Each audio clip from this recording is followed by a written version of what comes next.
Hi, this is Scott Garibay, and today we're going to talk about Dungeons & Dragons, and we are going to talk about W-Riz, baby! We're going to talk about charisma, right? And so what we're going to talk about specifically today is we're going to talk about Jennifer Lawrence, Hot Ones, Steve Evans, and Sean Evans, the host of Hot Ones. And we're going to talk about just super, like 18 to 20, 18, we're going to talk about 20 charisma, maximum human charisma, okay? And the reason we're going to talk about it is you are a dungeon master. I am a dungeon master, right? And so when we bring a Dungeons & Dragons campaign forward and we are going to do each session, we're going to have to put 20 charisma on the board. 20 charisma is you rolled an 18 and then you got a +2 for being a specific species. And now that you are at maximum charisma, maximum human charisma without magical items, right? How do we portray that as dungeon masters? So first of all, I just want to stop and talk about Dungeons & Dragons for a minute, because like I love Dungeons & Dragons so much, and you guys are right. Like, you know, I'm the only person out here talking about it and saying, hey, Dungeons & Dragons is not a game, right? It wasn't a game on day one. It isn't a game day now, and I believe Gary Gygax brought Dungeons & Dragons to the market as a disguised human flourishment engine. I'm the only person in the world who has this opinion, but I believe it, and it completely transforms the way I approach Dungeons & Dragons, right? And I've realized it has massive ramifications, right? It makes it difficult for me to play Dungeons & Dragons with other people. That's one thing I'm realizing about myself right now is I am a terrible player, right? Because this fundamental belief just makes me quite alien to most tables. And I start talking about people, and people are like, what are you talking about? Right? Like, and they're like, I'm here to have fun. And I'm like, I'm here to transform my life. And they're like, and it gets weird fast, you know, like, and so it's a struggle, right? But one of the things I think is, I've started, you know, and I will tell you right now, I'm an evangelical Christian, and I have this incredibly fast-flowing stream of powerful good in my life, and I have brothers and sisters in Christ who love me and, you know, rebuke me and encourage me, and that is a huge portion of my life, right? But I also have this love of secular people, the lost, right? And by the way, trust and believe, the vast majority of people who play I don't think I've ever played. I've never played Dungeons & Dragons with another evangelical Christian. Wait, I'm sorry, that's not correct. I can count on one hand the number of evangelical Christians that I've played Dungeons & Dragons with. They're extremely rare. They're rare as hen's teeth. Okay, so basically, I am starting to weep for the people who never arrive at a Dungeons & Dragons table. The same way I weep for the lost, right? There are people who are never going to be in Jesus' saving grace, right? And I weep for them because there's something lost. There's something fundamentally broken there, right? And it's terrible. It is really bad, and it's bad. It's very bad, right? And I wish it was better, and I wish it wasn't as broken as it is, right? And so so you have that, right? And that's a distinct thing, right?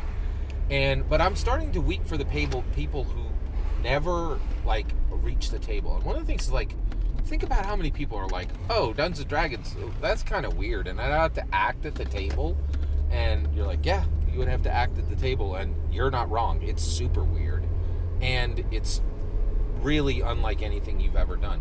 Oh, well, you know what I could do? I could just watch basketball, baseball, and football every day. And the rest of the world is like, yeah, go do that. Who cares? I don't care if you don't play D&D. And I'm like, no, right? No, don't waste your life on something that's meaningless, right? And I'll tell you right now, baseball, basketball, football are meaningless and will never transform your life, right? Whereas Dungeons & Dragons can, right?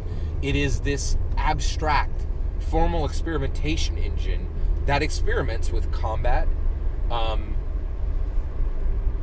interaction, and exploration. And I think it's the future of human evolution, right? Like, it's literally the infrastructure of human evolution at Maslow's pinnacle, at Maslow's hierarchy's pinnacle. And these stupid old sports, like, oh, let's play some sports, right? You're like, dude, man, we're in a knowledge worker world. You're wasting your time in every possible way, right? Like, and it's literally warping our university structures, like, and I'm like, oh my gosh, and I meet him. I'm like, you're a 45-year-old man, and you spent 20 years watching sports, and it did nothing it did nothing to change you, right? You don't have libraries dedicated to understanding the human condition because you're not a dungeon master. You're literally a sad sack sitting on a couch, and I weep for, for the people you could have sat next to and shown them yourselves and shown them 100 other people, right? 100 other identities, 100 other characters, right? And what would have been the truths you would have learned, and what would have been the truths they would have learned, right? So these people that are dedicating their lives to meaningless things, everybody's like, oh, you do what you want, I'll do what I want. No, I want the whole world on Dungeons & Dragons, right? Because anything else is a waste of your life. It's a waste on the secular side, Sacreds are always, like, exempt from this conversation, right? If you dedicate your life to, the living God, then you don't need any of this. But seculars need this desperately, right? So okay, thank you for I am weeping every day for the foolishness of the world, for believing this powerful, in my humble opinion, destructive lie that Dungeons & Dragons is a game, because it's kept people inert. It's kept them less, right? I have libraries. I have, Dungeons & Dragons has formatively transformed me in many ways. And I know for a fact, hundreds of millions of people are not transformed and have not been changed and have not gone through these changes because they believed that it was this meaningless game, at which baseball, basketball, and football truly are. They will never transform you. They will never change. They will never give you another set of sensations, memories, and emotions, right? They will never bring you to manifold sentience, right? It's, So, all this to say, I watched Hot Ones. And right now, I am on my way to watch the movie No Hard Feelings with Jennifer Lawrence. Now, I watched the trailer for this movie, and I was like, I am not seeing that piece of junk film, right? That is, why on earth did she choose to do this movie, right? And I thought, this is stupid. She should definitely not have done this film, right? And this week, because I planned not to watch the movie, I watched a spoiler review on it. And once I had gotten done watching the spoiler review, Fish Jelly did a fantastic spoiler review. And they said, this movie is very good. We really enjoyed it. It was fun, right? And I was like, that's interesting. And then I went and I watched Jennifer Lawrence on Hot Ones. Now, I don't watch Hot Ones. I don't like Hot Ones, right? Now, why don't I like Hot Ones, right? Well, I'll tell you why I don't like Hot Ones. Sean Evans, I think that dude is a human plop. I don't like what... I'm like, this is a great show, but he is a terrible host, right? And I just think the whole show would be better if they replaced him or had a different interviewer for every single show. But it doesn't matter what I think about Sean Evans, because he has won the world, man. This show is massively successful, and I really appreciate that he's like, you know what? I had a good idea, I executed on it, and now I get to sit on that on top of that. I get to be king of the mountain. Yes, you do, Sean Evans, and the fact that I say you're a human plop doesn't matter because you are massively successful, right? So I watched it to see Jennifer Lawrence, and I was stunned. You have to go watch. If you're a dungeon master, you have to go watch Jennifer Lawrence on Hot Ones, because she completely sold me to see this movie, this stupid movie, right? This is not a good plot, and I just, but I hope the Fish Jelly guys are right. Jennifer Lawrence has elevated the content, right? And I do think I think she's actually an Oscar-winning award. I think she has an Oscar. Jennifer Lawrence has an Oscar, right? So it's not a debatable subject on whether Jennifer Lawrence is a good actress, right? She's incredibly talented, but she has 20 charisma. And we need to show that in specific sessions. So how do we do that? How do we put 20 charisma on the board? That is not easy. Right? And so it is very challenging to do that. So we have to watch people who are capable of it. And I can tell you right now, Jennifer Lawrence is 20 human charisma, right? So how does she do it? Well, first of all, one problem is she looks amazing, right? She's just an amazingly attractive human being, right? She's not a pretty woman. She's just an attractive human being, right? Like, my wife likes Mark Ruffalo. She's like, I'm like, that's not a good movie. And she's like, Mark Ruffalo's in it. I'm like, what? What did you just say, woman? And so there are just attractive people. Mark, doesn't matter if I don't think Mark Ruffalo's, handsome. He's an attractive human being, objectively, right? And people are like, oh, it's subjective. Yeah, you're, pshaw. Yeah, try that again, right? She is an attractive human being, right? So one, that's a plus 2 right there. That gets you to 14 charisma, right? But the reality is, what's the rest, right? And I could not believe how masterful Jennifer Lawrence controlled this interview, right? So she comes in, Sean Evans, she's never done the show before, and she says, hey, I'm going to do the best I can to eat all 10 wings, right? And then she's first of all, I think it takes a lot of courage to go on this show, because most of the time you're very poised. And this was Sean Evans' brilliant ideas. What if people were just a crying hot mess and snot was coming out of their nose, right? That's a compelling interview. That is a really cool way to do an interview. He was 100% right, and he has masterfully delivered this awesome idea. And he's crushing it. It's a really smart idea, right? And so you get this here, right? And she gets on there, and one, she totally engages, and she's really, and you could see that she's genuinely in pain when she's eating the hot wings, and she's very real and genuine. But the thing that really blew me away was, this is Jennifer Lawrence. She doesn't need to do anything for Riz, right? To reach Riz levels, right? She can just be Jennifer Lawrence. She doesn't need to do anything, but she does, and that's the point. Is to get to 20, you gotta have effort, right? And so one, she was very open and honest, and what really astounded me is Jennifer Lawrence is in the middle of this interview, and then she asks human plop Sean Evans questions. She's like, so when you go out to eat, do you eat chicken?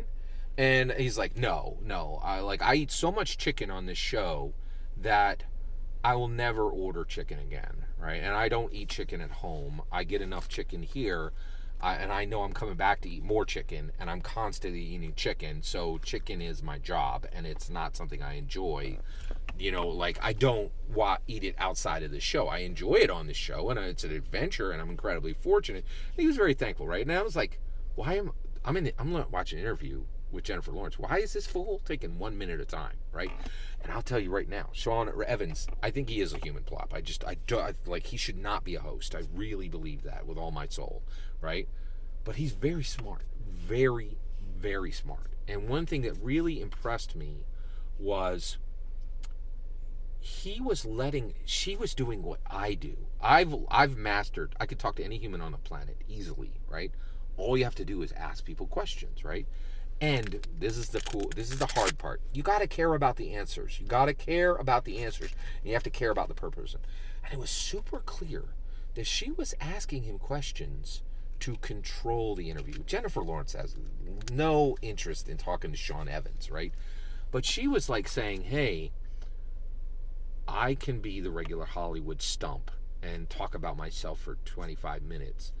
But what if I show people that I'm a real person and I can engage with a human being, right? And she did it. And it's so compelling, right? Jennifer Lawrence doesn't need to be a regular human being. She can, wear a gold bikini, a bikini made of, she can wear a plate made of bikini while riding dolphins and getting, cake thrown at her to eat. She doesn't need to be normal. She has the money to do whatever she wants and be as weird and eccentric as she wants. But she knows charisma is relatability, right? And so she was controlling the interview by throwing all these questions to Sean Evans. Now, Sean Evans is smart. He should have been nobody wants to hear Sean Evans talk for 1 more minute. Let me get another question to you. Let me get another question. But he couldn't, because she absolutely made her persuasion roll. She made her dominate role, right? She made her intimidation role. She controlled him in every single way, right? And when she asked him that question, he actually believed that Jennifer Lawrence cared about the answer, which is astounding, because like Jennifer Lawrence is at a point where she doesn't need to care about anybody's answers, right? Like, except maybe her husband, you know what I mean? And so, or her child, right? And it was really, and so this is what it takes to get to a 20 charisma, right? Relatability and connecting people with a real way, or making it seem real, right? Like, and it was really compelling. This is what it takes. So if you're a dungeon master, you got to project 20. You got to project W-Rish. You got to project human maximum charisma as a 20. And you can be a sad sack dungeon master and say, oh, he says it in a better way than me. And there are times at the table where I'll do that, right? But I'm trying to be like, okay, I've watched Jennifer Lawrence. This is how you move a room, right? Like, this is how you project maximum human charisma, right? And then I'm attempting to do that at the table, right? And this is the great thing about Dungeon Master. Once you become a Dungeon Master, nothing is abstract. Every human it makes you interested in every topic on the earth. And baseball will never do this, and basketball will never do this, and football will never do this. And the people in those arenas are less than the heroes and stalwarts and geniuses you will find in Dungeons and Dragons. And sports are a waste of time, and I weep for everybody who watched, a baseball game this weekend rather than preparing to run Dungeons and Dragons. And I'm not giving grounded. I'm not saying, yeah, do what you want. I'm saying you are being less for skipping Dungeons and Dragons, and you will always be less when you watch another game, right? Another sports game, and you don't pursue manifold sentience, right? You will be less. I'm saying it. Every single word of that is my humble opinion. What's important is when I get to hear your humble opinion, when you get in the comments and send your traffic. Please consider liking and subscribing, and have a wonderful morning.